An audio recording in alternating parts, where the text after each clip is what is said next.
Una joven desapareció misteriosamente de su propia casa en plena noche, sin llevarse ni una sola de sus pertenencias. Cuando las autoridades comenzaron la investigación, se encontraron con un caso que parecía sacado de una auténtica pesadilla. A medida que profundizaban, iban surgiendo hechos cada vez más escalofriantes, los cuales trazaban una imagen siniestra y perturbadora de los últimos días de la joven. Poco a poco, los detectives irían ensamblando las piezas de un rompecabezas oscuro, hasta que finalmente descubrieron una verdad más aterradora de lo que cualquiera pudo haber imaginado.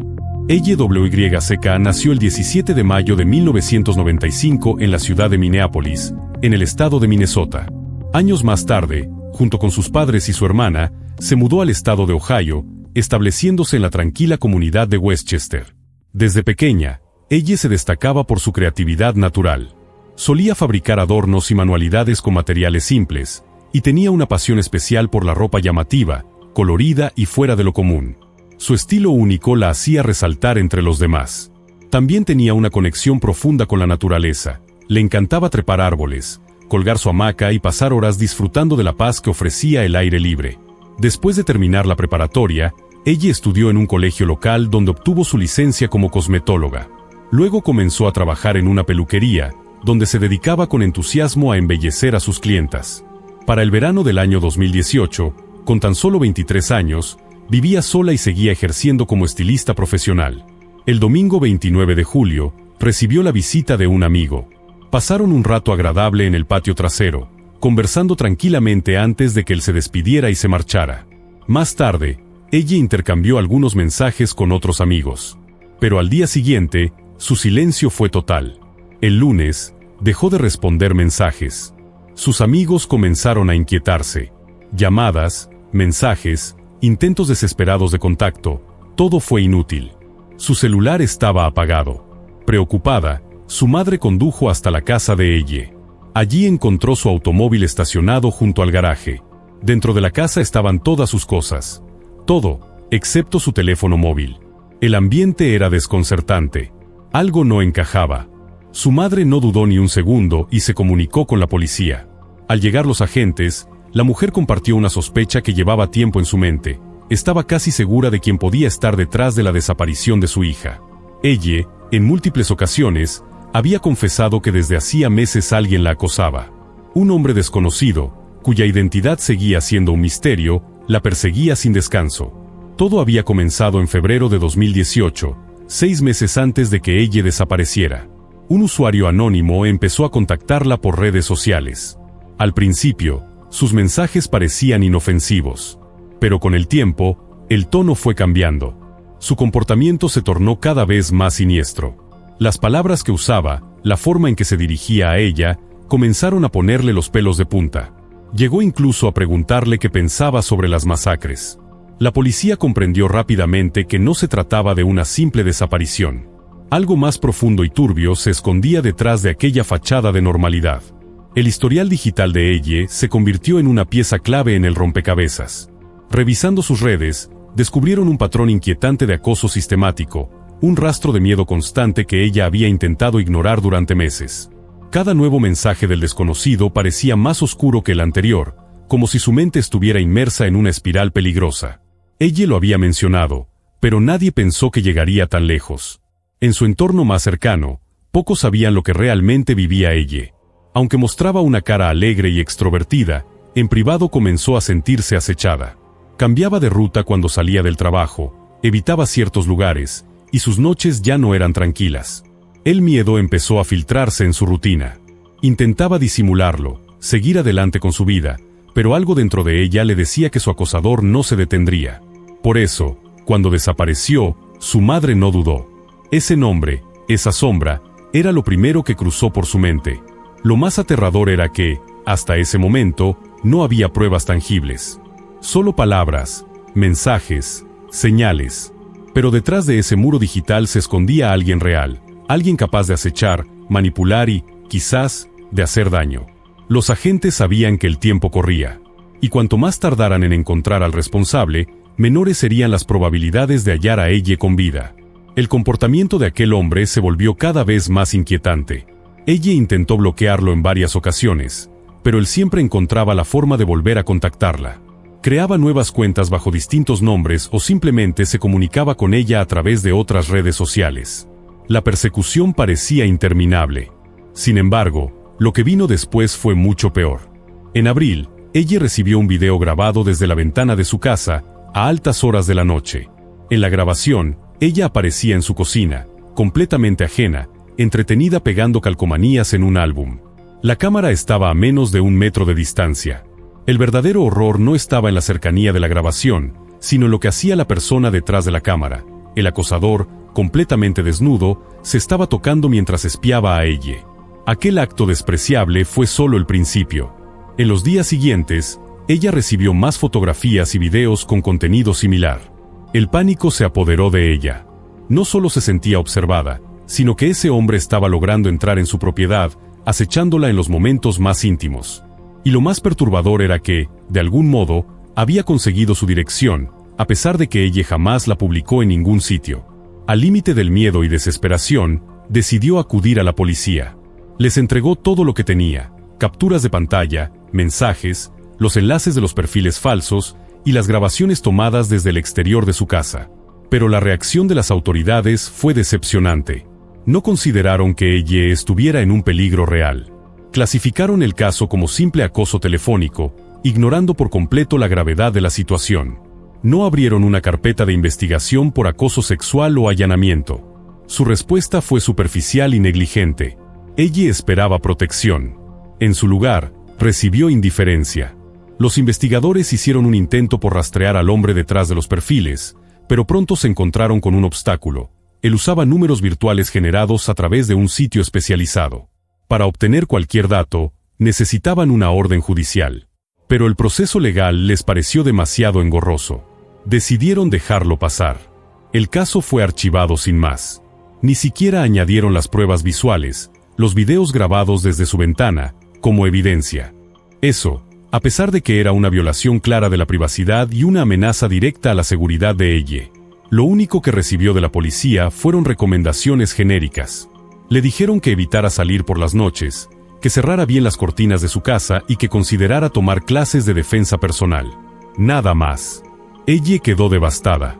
La policía no solo había ignorado su llamado de auxilio, sino que la habían dejado completamente desprotegida. La sensación de vulnerabilidad creció dentro de ella, día tras día. Comenzó a sentir que estaba completamente sola. Aquel hombre podía estar en cualquier parte, observándola. Y nadie haría nada por detenerlo. Compartió lo ocurrido con sus amigos y familiares, quienes tampoco lograban entender cómo las autoridades podían ser tan pasivas ante una amenaza tan evidente. La vida de ella comenzó a transformarse en una constante vigilancia. Cerraduras revisadas 3 veces.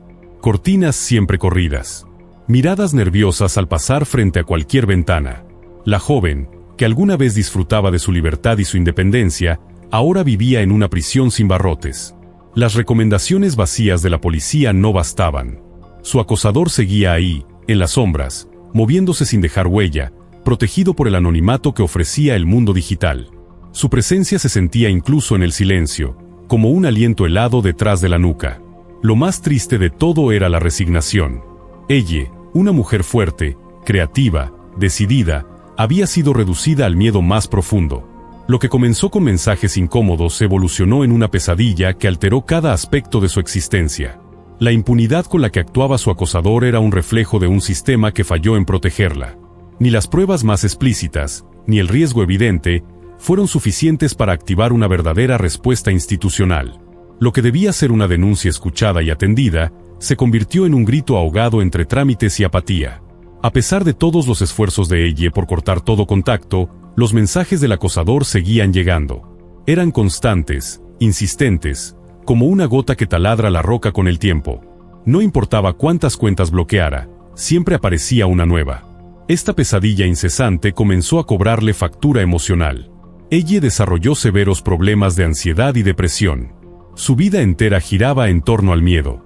No podía concentrarse, ni dormir bien. Todo su mundo se redujo a una constante sensación de amenaza, y la indiferencia de la policía solo intensificaba su desesperanza. Se sentía completamente sola, ignorada por quienes debían protegerla.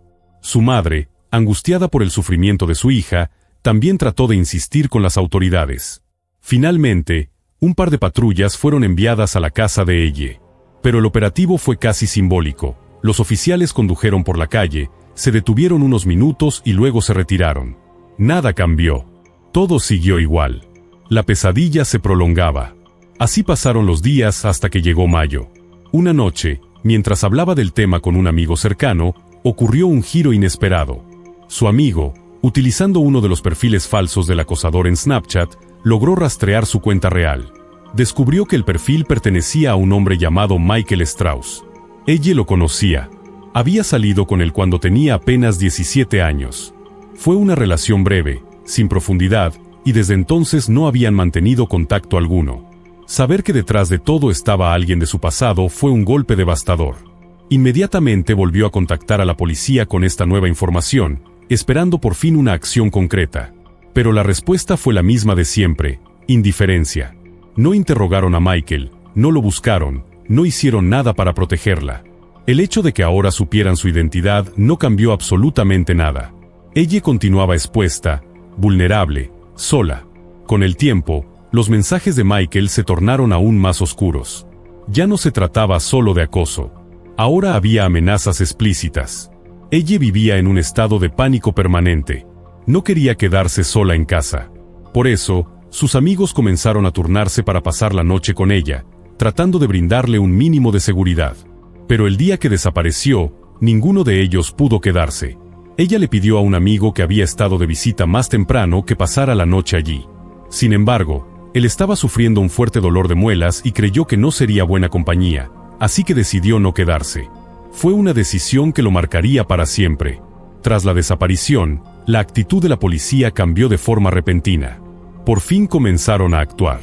El primer paso fue examinar la actividad del teléfono móvil de ella. Descubrieron que su celular estuvo activo en su casa hasta alrededor de las 3 de la madrugada, momento en el que fue apagado. También accedieron a sus redes sociales y vieron que, poco antes de desaparecer, ella había estado conversando con alguien. Por fin, se estaban tomando el caso en serio, pero ya era tarde. Ella se había esfumado, y cada minuto perdido por la negligencia inicial era ahora un peso sobre sus conciencias. Mientras más detalles salían a la luz, más evidente se volvía el patrón de omisión y desidia por parte de las autoridades. La revelación de la identidad del acosador había sido un momento crucial. Era la oportunidad perfecta para intervenir, para detener el acoso antes de que escalara. Pero la falta de voluntad, de empatía, o incluso de protocolo, permitió que la amenaza creciera. La amenaza no era anónima, tenía nombre, rostro y un historial. Y sin embargo, ella fue dejada a su suerte. Una joven desesperada, ignorada por quienes debían protegerla. El sistema entero falló. El miedo que ella sentía no era una exageración. Cada paso que daba estaba medido. Cada noche era una batalla contra la paranoia. Ella sabía que estaba siendo vigilada. Lo sentía. Y lo más desgarrador era que, incluso con pruebas, con datos, con un nombre, nadie movía un dedo. El monstruo no vivía en la oscuridad, vivía entre ellos, con un perfil social, con libertad. Y esa libertad le permitió acercarse más y más, hasta que la distancia entre él y su víctima desapareció por completo. Ella no desapareció porque no alertó. Desapareció porque nadie escuchó. Ella había estado conversando con un joven llamado Nate la noche de su desaparición. Según los mensajes, ella le pidió que fuera a su casa. Él aceptó, aclarando que no llevaría su teléfono móvil y que simplemente tocaría a la puerta al llegar. Sin embargo, en el transcurso de la charla, ella cambió de parecer y le dijo que no era necesario que fuera. A primera vista, todo parecía una conversación inocente. Pero cuando los investigadores profundizaron en el perfil de Nate, se toparon con algo perturbador. El número telefónico vinculado a esa cuenta era virtual, proveniente del mismo sitio que usaba su acosador. La sorpresa fue mayúscula. Consultando con los amigos de ella, la policía confirmó que, aunque ella hablaba con Nate desde hacía unos 6 meses, nunca lo había conocido en persona. Jamás se habían visto cara a cara. Toda la relación había sido exclusivamente en línea. A partir de ahí, surgió una nueva y escalofriante hipótesis. El acosador, probablemente, había estado haciéndose pasar por Nate durante todo ese tiempo. Ella, sin saberlo, le había confesado a su acosador que esa noche estaría sola en casa. Aquella revelación, aparentemente casual, pudo haber sellado su destino.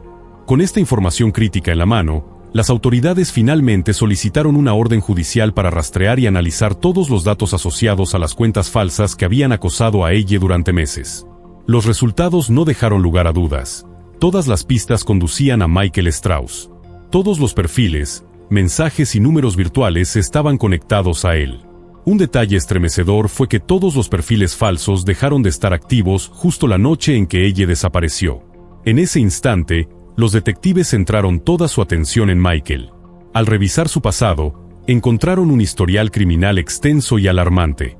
Michael había sido arrestado en múltiples ocasiones por robos con allanamiento, exhibicionismo público, acoso y fraude. En una de esas detenciones, se le ordenó someterse a una evaluación psiquiátrica, cuyo resultado concluyó que debía recibir tratamiento psicológico durante al menos un año. Sin embargo, a pesar de la gravedad de sus delitos, Michael nunca había pasado un solo día tras las rejas. La policía lo visitó en su domicilio para interrogarlo. Él negó todas las acusaciones y se mantuvo firme en su versión. No encontraron pruebas inmediatas, así que tuvieron que marcharse sin presentar cargos. Pero la investigación no se detuvo. A los pocos días, los detectives obtuvieron una orden para registrar la casa de Michael y confiscar todos sus dispositivos electrónicos. El análisis forense reveló un dato escalofriante. El teléfono de Michael estuvo cerca de la casa de ella la noche en que desapareció. Además, se confirmó que él era el responsable directo de los perfiles falsos usados para acosarla. Y lo más inquietante, tan solo 53 minutos después de que el celular de ella fuera apagado, Michael ya estaba enviando mensajes desde una nueva cuenta a otra mujer, utilizando el mismo método de intimidación. Dentro de la vivienda de Michael, los agentes hallaron pruebas aún más condenatorias. Entre los objetos recogidos estaban la licencia de conducir de ella, un mechón de su cabello y una piedra suelta de un collar que ella llevaba siempre puesto. Estos hallazgos no solo confirmaban la presencia física de ella en esa casa, sino que evidenciaban un vínculo macabro entre el agresor y su víctima. Era como si Michael hubiera coleccionado trofeos de su presa, símbolos de su control y dominio. La magnitud del horror comenzaba a revelarse con brutal claridad, y lo que hasta entonces era una sospecha se transformó en una certeza terrible. El engaño al que ella fue sometida durante meses demostró el grado de manipulación y premeditación del acosador. Michael no solo la vigilaba, sino que había construido una relación ficticia con ella bajo una identidad falsa, sembrando confianza mientras planificaba cada movimiento. Este nivel de perversidad, disfrazado de anonimato digital, había permitido que un depredador operara a plena vista, sin que nadie sospechara su verdadera intención. Ella creyó que hablaba con alguien confiable, pero en realidad estaba en contacto directo con el hombre que representaba su peor pesadilla. Cada nuevo detalle sacado a la luz profundizaba la tragedia.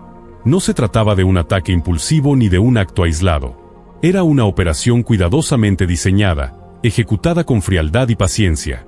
Michael Strauss había construido un mundo de mentiras a su alrededor, manipulando herramientas tecnológicas y la indiferencia institucional para acercarse cada vez más a su objetivo. Mientras ella suplicaba ayuda y protección, su agresor seguía tejiendo la trampa final. Y el sistema, torpe e insensible, no solo falló en detenerlo, sino que lo dejó actuar con total impunidad hasta que fue demasiado tarde. Al revisar a fondo la casa de Michael, los agentes descubrieron algo escalofriante. Unas esposas reales estaban firmemente sujetas a la estructura de su cama. Este hallazgo, por sí solo, habría bastado para encender todas las alarmas. Pero no fue lo único. Los expertos en análisis digital comenzaron a investigar su historial de navegación y encontraron una serie de búsquedas profundamente inquietantes. 4 meses antes de la desaparición de ella, Michael había buscado en Google, ¿cuánto tiempo huele un cuerpo humano muerto? Esa sola pregunta delataba un pensamiento oscuro y premeditado. No era curiosidad, era preparación. Las búsquedas continuaban en una espiral siniestra. 3 semanas antes de que ella desapareciera, Michael investigó casos de mujeres desaparecidas en el condado. Una semana después, se interesó por saber cómo sobrevivir en la cárcel. Las coincidencias se apilaban con una precisión aterradora. También había rastreado los perfiles de ella en varias redes sociales, obsesionado con su vida, sus movimientos, sus relaciones. Visitaba páginas de negocios cercanos a su casa, como si planeara rutas, escapes o vigilancias. Y apenas 10 horas antes de su desaparición, leyó una extensa publicación sobre un asesino serial apodado el Estrangulador de Cincinnati. El patrón estaba claro. A los pocos días, Michael seguía alimentando su obsesión. Investigó sobre otro asesino serial y finalmente buscó cómo eliminar imágenes de iCloud. Las piezas encajaban con un nivel de precisión que helaba la sangre. Los detectives, convencidos ya de su implicación, solo necesitaban una prueba física que atara los cabos sueltos. Y pronto la encontraron. En su celular, había una captura de pantalla de una aplicación de mapas. En ella, se mostraba un campo baldío, ubicado no muy lejos de su domicilio. Cruzando los datos con la geolocalización del dispositivo, se confirmó que Michael estuvo en ese lugar la noche en que ella desapareció. Con esta nueva pista, la policía se movilizó. Equipos forenses y perros de búsqueda fueron enviados al sitio señalado. No tardaron en encontrarlo. En medio de la vegetación alta y densa, yacía un cuerpo humano. Había pasado casi un mes desde que ella había desaparecido. El estado del cadáver era severo, en avanzado proceso de descomposición. Pero aún así, gracias a los registros dentales, los expertos forenses pudieron confirmar sin lugar a dudas que se trataba de ella. La joven que durante meses había suplicado ayuda, finalmente era hallada, pero ya sin vida, enterrada en el silencio de un campo olvidado. La causa exacta de la muerte no pudo determinarse. El deterioro del cuerpo no permitió identificar lesiones visibles ni rastros claros. Sin embargo, los especialistas sospechaban fuertemente que ella fue estrangulada. No solo por el estado del cuerpo, sino por las búsquedas que Michael había hecho en Google, enfocadas en asesinos que utilizaban ese método. El interés del agresor por casos de estrangulamiento revelaba una posible intención, una forma específica de violencia. Los detectives no descartaban que hubiera recreado, paso a paso, lo que había aprendido de sus lecturas criminales. La muerte de ella no fue un acto impulsivo. Fue planificada, ejecutada y ocultada. Las pruebas eran abrumadoras. Michael no solo acechó a ella durante meses, sino que diseñó cada movimiento con un nivel de cálculo perverso. Creó perfiles falsos, construyó una identidad ficticia para manipularla emocionalmente, la vigiló en tiempo real, y finalmente, se deshizo de ella como si fuera un objeto descartable. La cama con esposas, las búsquedas macabras, la licencia de conducir hallada en su casa, todo hablaba de un perfil criminal frío, metódico y completamente desprovisto de empatía. Ella no fue su primera víctima en la mente, fue simplemente la primera a la que logró atrapar físicamente. La tragedia dejó una cicatriz profunda en la comunidad. No solo por la brutalidad del crimen, sino por el abandono institucional que lo permitió. Ella alzó la voz, pidió ayuda, y fue ignorada. Cada mensaje, cada visita a la estación de policía, fue una advertencia no escuchada. El monstruo no se escondía entre sombras, estaba frente a ellos. Michael Strauss representaba todo lo que puede salir mal cuando el sistema falla. Y aunque su culpabilidad parecía clara, nada devolvería a ella. Nada repararía la cadena de errores que terminaron con la vida de una joven que solo quería estar a salvo. Después del hallazgo del cuerpo de ella, Michael fue arrestado inmediatamente y llevado a interrogatorio. Esta vez, cambió completamente su versión de los hechos. Confesó haberla matado, pero su explicación fue tan extraña como perturbadora. Según él, ella había accedido voluntariamente a grabar un video de contenido extremo, con elementos de tortura, el cual supuestamente planeaba vender a uno de sus clientes habituales. Durante la grabación, según su versión, perdió el control de la situación y por accidente, terminó asfixiándola. Afirmó que todo quedó registrado en una cámara que continuó grabando incluso después de la muerte de la joven. Michael agregó que, al darse cuenta de lo ocurrido, revisó el material y arrojó la tarjeta de memoria a la basura. Pero los detectives no creyeron en su historia. Contradecía todos los hechos comprobados durante la investigación. Con la abrumadora cantidad de evidencia en su contra, la fiscalía sabía que lograr una condena sería cuestión de tiempo. La versión de Michael parecía un intento desesperado por suavizar los cargos, disfrazando un crimen atroz como un trágico accidente. Pero las pruebas forenses contaban otra historia. Ella fue inmovilizada con bridas plásticas, esposada a la cama y después asesinada. El análisis médico dejó claro que la víctima fue atada contra su voluntad. Las marcas en sus muñecas eran consistentes con un sometimiento forzado. Todo indicaba que Michael la obligó a salir de su casa, probablemente bajo amenaza, y la llevó a su domicilio, donde la mantuvo cautiva antes de acabar con su vida. Luego transportó el cuerpo hasta el campo donde lo abandonó. Cada detalle confirmaba un acto de crueldad premeditado. Sin embargo, los investigadores tenían otra inquietud. ¿Y si ella no había sido su única víctima? La evidencia apuntaba a un posible patrón de conducta aún más oscuro. Los dispositivos de Michael escondían más secretos.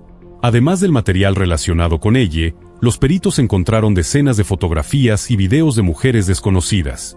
La mayoría de las imágenes mostraban a mujeres corriendo en parques locales o transitando por zonas residenciales. Michael las había seguido, grabado desde su vehículo o con cámara en mano, oculto entre los arbustos. Al ser confrontado, admitió haber grabado en secreto a mujeres que consideraba atractivas, insistiendo en que nunca les hizo daño. Pero su historial de búsqueda revelaba otra intención. Había investigado dónde solían correr las mujeres en Westchester y había buscado noticias sobre ataques a corredoras. Los agentes comenzaron a revisar otros casos sin resolver en la zona. Uno de ellos llamó particularmente su atención. Se trataba de un ataque ocurrido medio año antes del asesinato de Elle. Una mujer fue interceptada durante su rutina matutina de ejercicio. El atacante la sujetó por detrás e intentó arrastrarla fuera del sendero. La víctima, luchando con todas sus fuerzas, logró liberarse y escapar, aunque el agresor se dio a la fuga antes de ser identificado. El modus operandi, la localización, el horario y el perfil psicológico del atacante coincidían de manera inquietante con el comportamiento documentado de Michael Strauss. La policía intensificó sus esfuerzos. Revisaron cámaras de seguridad, llamadas al 911 y testimonios pasados. Los patrones eran inquietantemente similares. Lo que en un principio parecía ser un crimen aislado comenzaba a perfilarse como parte de una cadena de acechos, agresiones y vigilancia sistemática. Michael no era simplemente un asesino. Era un depredador calculador, obsesionado con el control, la sumisión y el sufrimiento ajeno. La historia que él pretendía vender como un accidente se desmoronaba ante la contundencia de los datos. Su conducta no había sido improvisada. Se trataba de un proceso progresivo de deshumanización de sus víctimas. El caso de Elle sirvió para destapar un rastro silencioso de violencia. Cada imagen en su teléfono, cada búsqueda en Google, cada video grabado a escondidas, revelaban una mente meticulosa, perversa y sin remordimiento. La sociedad no solo enfrentaba a un criminal, sino a una amenaza que había vivido entre ellos, oculta bajo la máscara de un ciudadano común. El interrogatorio había revelado su rostro, pero el horror apenas comenzaba a salir a la luz. Las autoridades se enfrentaban ahora a una carrera contra el tiempo, descubrir cuántas más pudieron haber sido sus víctimas, y hasta dónde llegaban los límites de su sadismo. En la ciudad vecina de Mason, una joven fue atacada durante una de sus habituales rutinas de ejercicio. El agresor se le acercó por detrás e intentó arrastrarla hacia el bosque cercano. La víctima, sin embargo, luchó con todas sus fuerzas y logró escapar, aunque nunca se logró identificar al atacante. Años después, cuando la policía examinó el historial de búsquedas de Michael Strauss, descubrieron que él había buscado información específica sobre ese caso varias veces. La coincidencia no podía ser ignorada. Aunque los agentes estaban casi seguros de que él era el responsable del intento de secuestro, no podían acusarlo sin pruebas sólidas. Las sospechas no se detuvieron allí. Los investigadores comenzaron a revisar otros crímenes sin resolver, y uno en particular captó su atención: el asesinato de Caitlin Markham, un estudiante de 21 años que desapareció en 2011 en la localidad de Fairfield, a pocos kilómetros de donde vivía Michael. Caitlin había desaparecido en circunstancias extrañamente parecidas a las de Elle, y su cuerpo fue hallado casi 2 años después, en un estado tan deteriorado que nunca se pudo establecer con certeza cómo murió. Hasta el día de hoy, su caso sigue sin resolverse. Pero había algo más que vinculaba a Michael con ese antiguo crimen. Los amigos de Caitlin recordaban que ella se había quejado de estar siendo observada por un hombre desconocido. Esa sombra que la seguía, aunque en ese momento no parecía tener rostro, ahora cobraba una inquietante forma. Profundizando aún más, los detectives encontraron una fotografía en una vieja red social de Michael, tomada durante un festival. En la imagen, él aparecía con un grupo de amigos, y entre ellos estaba el prometido de Caitlin. Esa conexión no era una prueba directa, pero sí confirmaba que Michael pudo haber conocido personalmente a la víctima. A pesar de ello, todas las vías para relacionarlo directamente con su asesinato terminaron en callejones sin salida. Mientras Michael esperaba su juicio por el asesinato de Elle, un nuevo dato llegó a los investigadores. Su compañero de celda se presentó voluntariamente ante las autoridades con un testimonio impactante. Aseguró que Michael le confesó haber asesinado a otra mujer llamada Sally y que había escondido su cuerpo cerca de un río. Los agentes iniciaron una búsqueda exhaustiva, revisaron archivos de desapariciones y casos sin resolver, pero no encontraron ningún expediente que coincidiera con los detalles proporcionados por el informante. Así, por mucho que las piezas parecieran encajar en la mente de los detectives, no pudieron presentar cargos adicionales. A pesar de todas estas ramificaciones, Cuando por fin comenzó el juicio por el caso de Elle, la fiscalía ya contaba con una sólida y abrumadora cantidad de pruebas. La cadena de evidencia era inquebrantable, desde las búsquedas en Google hasta los objetos personales hallados en su casa, desde la localización del teléfono hasta la confesión grabada. Todo apuntaba a un crimen frío, meticulosamente planeado. El equipo de la fiscalía presentó su caso con precisión quirúrgica, dejando claro ante el jurado que Michael Strauss no actuó por impulso, sino que había ejecutado su crimen con una preparación casi enfermiza. Por el contrario, el abogado defensor de Michael se encontraba sin argumentos sólidos. No tenía testigos, ni coartadas, ni una narrativa creíble que contrarrestara la montaña de evidencia en su contra. Al verse sin salidas, intentó cambiar el enfoque, apeló al emocionalismo, tratando de pintar a su cliente como un hombre perturbado, con una infancia difícil, buscando compasión más que justicia. Habló del desequilibrio mental de Michael, de sus traumas pasados, de la supuesta intención de redimirse. Pero ante la magnitud del crimen, esos intentos no hicieron mella en el jurado, que escuchaba incrédulo cada uno de sus débiles argumentos. El proceso judicial fue seguido por todo el país. Los medios cubrían cada detalle, y la opinión pública exigía justicia.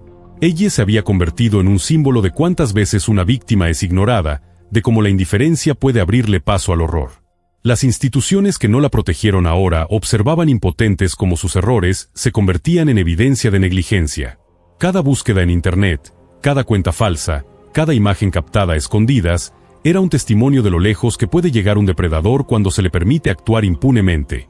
El juicio no solo trataba sobre Michael. Era también un juicio al sistema que falló. Durante el juicio, la defensa de Michael tomó una ruta despreciable. Intentaron culpar a Elle de su propia muerte.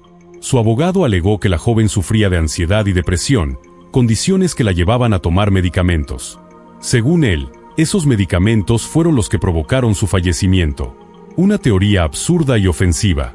La fiscalía respondió con contundencia, afirmando que ninguna condición médica justifica que una mujer sea secuestrada, esposada y asesinada.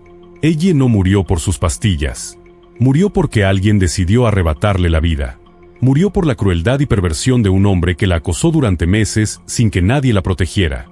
A pesar del gran número de pruebas en su contra, la fiscalía ofreció a Michael un acuerdo. Temían que, ante la ausencia de evidencia biológica directa, como ADN, algunos miembros del jurado pudieran dudar de su culpabilidad. Así que le ofrecieron una reducción de cargos a cambio de que se declarara culpable. Michael aceptó la oferta 2 años y medio después del asesinato de Elle. Se presentó ante la corte con moretones visibles en el rostro, probablemente resultado de peleas en la cárcel. Ahí, de manera forzada, pronunció un discurso donde dijo no haber querido matar a nadie, que lo lamentaba profundamente y que pedía perdón a la familia de Elle. Lloró frente a todos. Su arrepentimiento no conmovió a nadie. Por el acuerdo alcanzado, el juez tuvo que desechar 6 de los 9 cargos que enfrentaba, lo que impactó directamente en la sentencia. Michael fue condenado a cadena perpetua, pero con posibilidad de solicitar libertad condicional después de 17 años. Una decisión que muchos consideraron injusta.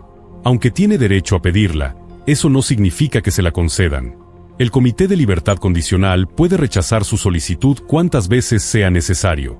De hecho, es muy probable que pase el resto de su vida tras las rejas. Incluso su propia madre testificó en su contra, pidiendo la pena máxima para su hijo, reconociendo la monstruosidad de sus actos. Aunque Michael terminó encarcelado, eso no trajo consuelo real a los seres queridos de Elle. Todos sabían que su muerte no fue solo responsabilidad de él. Fue también culpa del sistema que ignoró sus súplicas. Elle había acudido a la policía. Había denunciado el acoso. Había entregado pruebas. Pero nadie hizo nada. Después del asesinato, la comisaría local abrió una investigación interna. El único castigo, el agente que tomó la primera denuncia de Elle fue suspendido por apenas 40 horas sin goce de sueldo. 40 horas. Un castigo insignificante frente a una vida perdida por negligencia institucional. Años después, otra verdad salió a la luz. El caso de Caitlin Markham, en el que inicialmente también se sospechaba de Michael, fue resuelto en 2023. El culpable resultó ser su prometido, quien había logrado mantenerse fuera del radar policial por años. Lo escalofriante fue descubrir que este hombre era amigo de Michael, y aparecía con él en fotos de un festival. 2 depredadores, caminando libremente, uno junto al otro. La posibilidad de que se hayan conocido más allá de lo superficial, o incluso que hayan compartido secretos macabros, es algo que aún atormenta a quienes conocieron a las víctimas. 2 asesinos, una red de oscuridad aún no comprendida del todo. Este caso dejó una huella permanente en la comunidad. Ella no solo fue una víctima de violencia, fue una voz ignorada, una vida aplastada por la indiferencia. Su historia debe servir como advertencia, como símbolo de lo que ocurre cuando se minimiza el acoso, cuando se cierran los ojos ante señales evidentes de peligro. No basta con encarcelar al culpable. Se necesita transformar el sistema. Proteger antes de que sea tarde. Escuchar antes de que alguien desaparezca. Porque detrás de cada ella puede haber otra, esperando ser escuchada. Y cada día que se ignora, es una oportunidad perdida para salvar una vida. Una joven salió de fiesta con sus amigos, y jamás regresó. Fue como si se la hubiera tragado la tierra. La policía inició una intensa búsqueda, pero no logró encontrar ni una sola pista sólida. Sin embargo, no tardaron en aparecer varios sospechosos. Todos con motivos, todos con oportunidades. Pero la verdad, seguía fuera de su alcance. El caso se volvió un enigma sin resolver que mantuvo en vilo a la comunidad durante más de 30 años. Hasta que un giro inesperado cambió todo para siempre. Antes de seguir, te invito a visitar mi canal de Telegram, donde todos los días comparto noticias criminales impactantes del mundo entero, sin censura. El enlace está en la descripción. Pamela Pitts nació el 25 de junio de 1969 en el pequeño poblado de Forsyth, en el estado de Michigan. Su padre, militar de carrera, tuvo junto con su esposa 3 hijos más después del nacimiento de Pamela. Durante un tiempo vivieron en una base aérea local, hasta que la familia se mudó a Prescott, un tranquilo pueblo en Arizona. Desde niña, Pamela fue carismática, extrovertida, una joven que fácilmente se ganaba la confianza y el cariño de los demás. Tenía una estación de radio CB, una moda muy popular entre los estudiantes en aquel entonces, donde los jóvenes podían comunicarse entre ellos o incluso con desconocidos. Cada usuario elegía un nombre clave. El de Pamela era Ángel Oscuro. A los 19 años decidió independizarse. Se fue a vivir con su mejor amiga y otro amigo en común. También empezó una relación sentimental con un joven llamado Bobby. Pamela soñaba con su futuro. Quería entrar al colegio para formarse profesionalmente en el mundo de la belleza. Pero, mientras tanto, consiguió trabajo como contadora en un pequeño restaurante, donde se ganó rápidamente el cariño de todos. El 14 de septiembre de 1988, cuando tenía apenas 19 años, Pamela fue a visitar a sus padres. Aquella noche charlaron sobre sus planes para el fin de semana. Ella quería pasar el sábado con su familia y llevar algo de ropa sucia para lavar. Pero el sábado llegó, y Pamela nunca apareció. Tampoco se presentó el domingo. Ni siquiera llamó. A pesar de ello, sus padres no se alarmaron de inmediato. Supusieron que quizá sus planes cambiaron a última hora. Sin embargo, esa misma tarde, su vecina Sally llamó al padre de Pamela, Paul, para preguntarle si su hija estaba con ellos. Le dijo que no la veía desde la noche anterior, que Pamela había salido a pasear, y no volvió.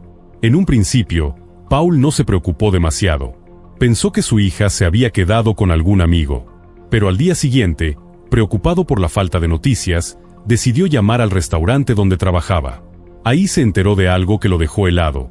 Pamela no se presentó a su turno, ni llamó para avisar. Algo totalmente fuera de lugar. Ella era responsable, puntual, jamás faltaba. Fue entonces que su padre supo que algo andaba mal.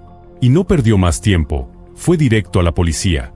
Los detectives comenzaron la investigación y, como primer paso, inspeccionaron la casa de Pamela. Lo que encontraron fue desconcertante. Todas sus pertenencias seguían en su habitación. Su bolso, su licencia de conducir, incluso su automóvil seguía estacionado frente a la casa. También hablaron con Sally, la vecina. Ella les contó que no había visto a Pamela desde el viernes. Esa noche, según dijo, Pamela fue a una fiesta con amigos, una fiesta en el bosque, en las afueras del pueblo. Pero jamás volvió. Había otro detalle inquietante. Pamela y Sally compartían una cuenta bancaria para ahorrar dinero y pagar la renta. Poco antes de desaparecer, Pamela retiró todo el dinero, sin decirle una palabra a Sally. El bosque donde se celebró aquella fiesta era conocido entre los locales. Un sitio con mala fama. Era el lugar favorito de los adolescentes y universitarios para beber sin supervisión de adultos. pero también era escenario frecuente de peleas que, en ocasiones, terminaban en tragedia. Unos años antes de la desaparición de Pamela, en ese mismo bosque, una pelea entre dos jóvenes terminó en homicidio. Uno de ellos sacó un cuchillo y apuñaló al otro. Fue condenado a 10 años de prisión. La policía habló con los amigos que acompañaron a Pamela esa noche. Todos coincidieron en lo mismo. En algún momento, ella se alejó sola, internándose unos minutos en el bosque, y nunca más se supo de ella. Aunque todo parecía bastante extraño, los amigos de Pamela pensaron que simplemente había decidido volver sola a casa. No imaginaron que algo malo pudiera haberle pasado. Por eso no dieron la alarma de inmediato. Los detectives entrevistaron a su familia, a sus compañeros de trabajo y a su círculo más cercano. Pero nadie tenía idea de dónde podía estar. Nadie. Era como si Pamela se hubiera desvanecido del mapa. Pasaban los días y la policía no dejaba de buscarla. Patrullajes, interrogatorios, revisiones por los alrededores. Pero sus esfuerzos no daban frutos. Todo cambió el 29 de septiembre, exactamente 13 días después de su desaparición. Esa tarde, dos residentes de la zona caminaban por el bosque cercano al lugar donde, según se sabía, se había llevado a cabo la fiesta. En medio de una zona usada como tiradero clandestino junto a la carretera, algo extraño llamó su atención. Entre bolsas de basura y escombros, sobresalía un objeto oscuro y deformado. Cuando se acercaron, lo entendieron todo. Lo que tenían enfrente no era basura común. Era un cuerpo humano carbonizado. Salieron corriendo y desde el primer teléfono público que encontraron, llamaron a la policía. Cuando los oficiales llegaron, confirmaron lo peor. No había forma de identificar el cuerpo a simple vista. Las llamas lo habían reducido casi por completo. No había documentos, no había pertenencias. Nada, salvo una sola pista. En la muñeca de la víctima aún colgaba un brazalete metálico. Grabado en él, se leía un apodo, Ángel Oscuro. Esa pista bastó para levantar sospechas. Fue entonces que el forense recurrió a una clínica dental local, y gracias a los registros odontológicos lograron confirmar la identidad del cuerpo. Se trataba de Pamela Pitts, la joven que toda la ciudad llevaba casi 2 semanas buscando. El cuerpo estaba tan dañado que no fue posible determinar con precisión la causa de la muerte. Pero sí había algo claro: Pamela no murió por el fuego. Los expertos concluyeron que había sido asesinada antes de ser quemada. Además, surgió otra teoría inquietante. Todo parecía indicar que no se trataba de un solo agresor. La escena apuntaba a un crimen meticulosamente planeado. Los asesinos, porque sí, probablemente fueron varios, habrían matado a Pamela, ocultado su cuerpo durante un tiempo, y luego lo incineraron y arrojaron los restos en el basurero del bosque. Ante estos hallazgos, el caso fue oficialmente reclasificado como homicidio, y comenzó la cacería de los responsables. El primer nombre en la lista de sospechosos fue el de Bobby, el novio de Pamela. Cuando lo entrevistaron, Bobby explicó que la última vez que vio a Pamela fue esa misma noche, durante la fiesta. Él tenía que cubrir un turno nocturno en el trabajo, así que se despidió de ella y se fue. Aseguró que Pamela no tenía otros planes para la noche. Su intención era volver directo a casa. La policía investigó su coartada. Y resultó ser cierta: Bobby estaba trabajando. No había forma de que hubiera cometido el crimen. Fue descartado como sospechoso. Los detectives continuaron con la línea de investigación y se dirigieron a entrevistar a las personas con las que Pamela compartía casa. Ellos confirmaron que ella no regresó aquella noche. Así que el siguiente paso fue revisar sus coartadas también. Uno de sus compañeros, Jeremy, dijo que había ido a un partido de fútbol y luego salió con unos amigos. Todos confirmaron su historia. Pero el caso de Sally, la mejor amiga de Pamela, fue diferente. Sally contó que terminó su turno de trabajo ya entrada la noche. Luego se reunió con su novio y se fueron a casa de unos amigos. Según ella, regresaron al domicilio de él después de las 3 de la madrugada. Pero ella no podía dormir, así que tomó su auto y estuvo dando vueltas por la ciudad hasta las 7 de la mañana. A los detectives les pareció un relato extraño. Así que decidieron ir con Raymond, el novio de Sally, para confirmar su testimonio. Pero lo que dijo Raymond los descolocó. Según él, aquella noche llegaron a casa alrededor de las 11:30, no a las 3. Cuando la policía le mostró la contradicción, Raymond dijo que no recordaba con claridad, que habían pasado más de 2 semanas y que tal vez estaba confundido. Aún así, los oficiales decidieron no confiar solamente en su palabra y le ofrecieron someterse a una prueba con detector de mentiras. Raymond aceptó, y la máquina no detectó signos de engaño. Los investigadores, entonces, consideraron que tal vez decía la verdad y que realmente no recordaba la hora con precisión. Durante ese proceso, Sally aportó un dato más que llamó la atención.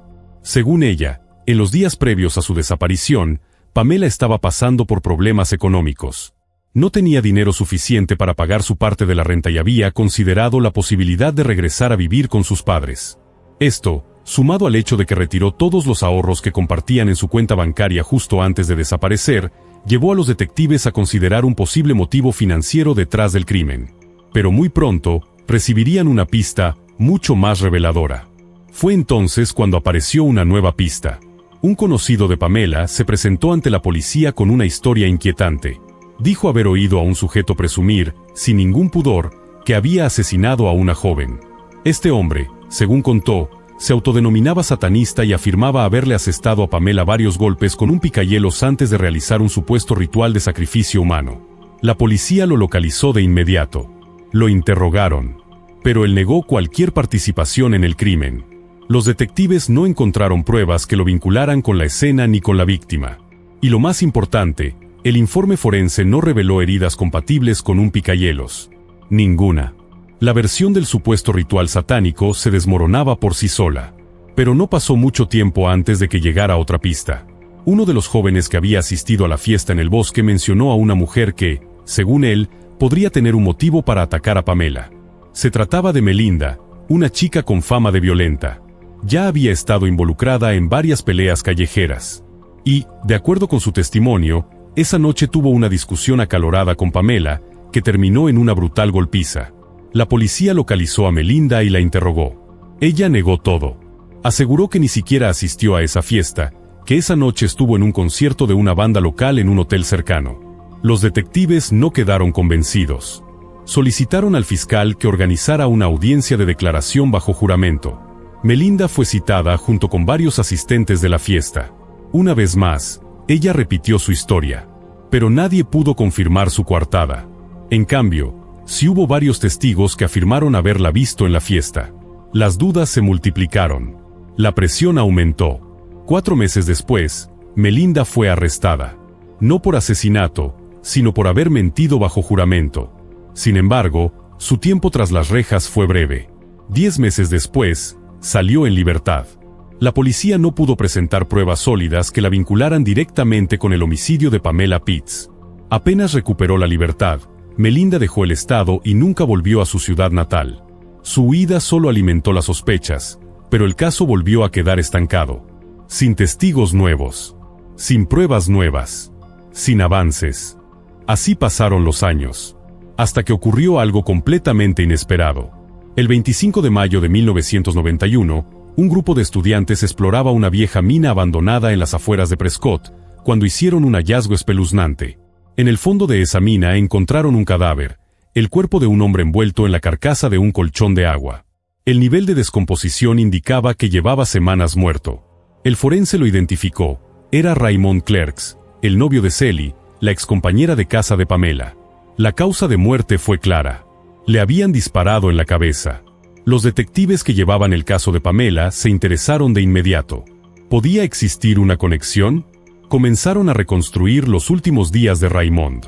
Descubrieron que semanas antes de hallarlo, su familia había intentado contactarlo, pero él no respondía llamadas. Sally les había dicho que Raymond se había ido por motivos de trabajo, que aún no regresaba.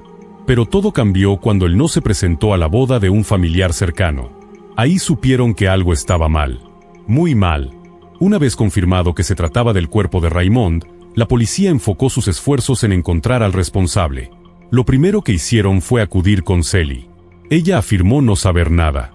Dijo que también estaba preocupada por su paradero. Pero los detectives, al entrar a su casa, notaron algo fuera de lugar. Había manchas oscuras, similares a sangre seca, que llevaban hasta el garaje. Siguiendo ese rastro llegaron hasta el auto de Sally. Al abrir el garaje, un olor penetrante a descomposición los golpeó de inmediato. Revisaron el vehículo. El maletero estaba lleno de sangre seca. Análisis posteriores confirmaron que la sangre pertenecía a Raymond. Pero había más. Debajo del asiento delantero, los agentes encontraron un arma. El análisis balístico determinó que fue esa pistola la que se utilizó para asesinar a Raymond Clerks. Con esa evidencia en mano, la policía no esperó más. Arrestaron a Sally. Ella negó haber cometido el crimen. Pero los agentes ya no estaban convencidos. Y no tardaron en encontrar más pistas. Una de ellas, crucial, muy cerca de la mina donde apareció el cuerpo, se encontraron huellas de neumáticos. Y esas marcas podrían ser la pieza que faltaba para cerrar el círculo. Los investigadores pronto encontraron algo que lo cambiaba todo. Las marcas de neumáticos halladas junto a la mina coincidían perfectamente con las llantas de un pick-up que Sally había tomado prestado de una amiga apenas unos días antes del hallazgo. Pero eso no fue todo. En el fondo de la mina, junto al cuerpo, también se encontró una linterna. Las huellas dactilares en ella eran de Sally. A pesar de que todas las pruebas apuntaban directamente hacia ella, Sally seguía negándolo todo. Insistía en que no había matado a Raymond. Y así se mantuvo, durante 2 años. Pero mientras la fiscalía se preparaba para llevarla a juicio, finalmente, Sally rompió el silencio. Decidió contar lo que, según ella, realmente había ocurrido. Dijo que ella y Raymond llevaban varios años de relación. Durante ese tiempo, él estudiaba para convertirse en piloto de aviación comercial. Y lo logró. Obtuvo su licencia. Fue entonces cuando decidió mudarse a California para buscar trabajo. Pero en sus planes, Sally no estaba incluida. Según su relato, Raymond le confesó que quería terminar la relación y, además, planeaba llevarse a los perros que compartían. Sally contó que esa conversación final ocurrió fuera de la ciudad. Estaban recostados sobre el cofre del auto, mirando los aviones pasar en el cielo nocturno. Ella, devastada por la decisión de Raymond, sacó un arma y le disparó en la cabeza. Aunque su confesión parecía completa, los detectives no le creyeron del todo. Todas las pruebas apuntaban a otra versión, que el asesinato ocurrió dentro de su casa, no en el campo abierto. Todo indicaba que Sally mantuvo el cadáver en el maletero de su auto durante más de una semana, hasta que tomó prestado el pick-up, cargó el cuerpo y lo llevó a la mina abandonada. Pero había otro detalle que no encajaba. La policía estaba convencida de que Sally no había actuado sola. Mover un cuerpo, ocultarlo, limpiar la escena, todo eso requería ayuda. Alguien más tenía que haber estado involucrado. Sin embargo, Sally se mantuvo firme. Juró que nadie más la ayudó. No dijo ni una palabra más. Finalmente, fue sentenciada a 20 años de prisión, sin posibilidad de libertad anticipada. Por supuesto, durante todo ese tiempo, los investigadores del caso de Pamela Pitts no dejaron de pensar en ella. Estaban convencidos de que Sally también había estado involucrada en la muerte de su compañera de casa. Pero no había confesión. No había pruebas directas. No había manera de incriminarla formalmente. El caso volvió a quedar congelado, una vez más. Fue entonces cuando ocurrió algo inesperado. El padre de Raymond, el hombre a quien Sally había asesinado, tomó una decisión sorprendente. En un acto de empatía, decidió apoyar a la familia de Pamela. Ofreció una recompensa de $10,000 por cualquier información que ayudara a resolver su asesinato. La policía, por su parte, también hizo un llamado público. Prometieron inmunidad total a cualquier persona que hubiera ayudado a encubrir el crimen si se atrevía a confesar. Pero nadie apareció. Durante años, los investigadores siguieron intentando encontrar algo, lo que fuera. Reabrieron pistas, buscaron testigos, analizaron archivos olvidados. Pero siempre se topaban con lo mismo: silencio. Así pasó el tiempo. 2 décadas completas. Hasta que en 2011, Sally recuperó su libertad. Se mudó a un pequeño pueblo en el estado de Nevada. Consiguió trabajo como contadora. Se casó. Y comenzó a vivir una vida aparentemente tranquila. Sus vecinos la describían como una mujer amable, alegre, sin rastros de un pasado oscuro. Pero los detectives no olvidaban. El caso de Pamela fue asignado a un nuevo investigador. Un hombre que decidió empezar desde cero, revisando cada documento, cada entrevista, cada detalle olvidado. Y fue entonces que encontró algo. Varios conocidos de Sally, entrevistados en aquellos años, contaron una historia inquietante. Dijeron que la noche del asesinato, Sally estuvo conduciendo por la ciudad, buscando a Pamela. Cuando le preguntaron por qué, ella fue clara: «Voy a matarla», respondió. Además, Sally ya había hablado antes sobre cómo deshacerse de un cuerpo sin dejar rastro. Según lo que les decía a sus amigos, la clave era hacer que la persona desapareciera. Luego, Había que quemar el cuerpo o tirarlo en una mina abandonada. Era perturbador, muy específico y muy familiar. Aún así, todo seguía siendo circunstancial. Nada de eso bastaba para arrestarla. El detective necesitaba más. Así que recurrió a una fuente diferente. Solicitó todas las grabaciones telefónicas de Sally durante su tiempo en prisión. En Estados Unidos, la mayoría de las cárceles graba las llamadas de los internos. Y fue ahí donde lo encontró. En una de esas conversaciones, poco después de ser interrogada por el caso de Pamela, Sally hablaba con su padre. Él, preocupado, le preguntó si no temía que la arrestaran de nuevo tras salir de prisión. Le dijo, con claridad, que se refería a aquella noche, la noche en que desapareció su compañera de casa. Sally guardó silencio. Después de una pausa, respondió que sí, que había un momento por el cual podrían volver a encerrarla. Pero no dio más detalles. Esa grabación no era una prueba concluyente, pero era lo más cerca que habían estado en años. El detective decidió que ya era hora de intentarlo, y llevó el caso ante el fiscal. Con el respaldo del fiscal, el 4 de junio de 2017, Sally, de 50 años, fue arrestada por segunda vez. Pero ahora, no por el asesinato de su novio. Esta vez, era por el crimen que había quedado sin justicia durante casi 3 décadas, la muerte de Pamela Pitts. Sin pruebas físicas contundentes, el juicio prometía ser una batalla extremadamente difícil para la fiscalía. La defensa actuó con rapidez. Exigieron que se prohibiera cualquier mención sobre el asesinato de Raymond durante el proceso, argumentando que ese caso no tenía ninguna relación con la muerte de Pamela. La fiscalía, por su parte, insistió en lo contrario. Afirmaron que ambos crímenes compartían similitudes claras y que tanto Pamela como Raymond habían convivido con Sally. Pero el juez falló a favor de la defensa.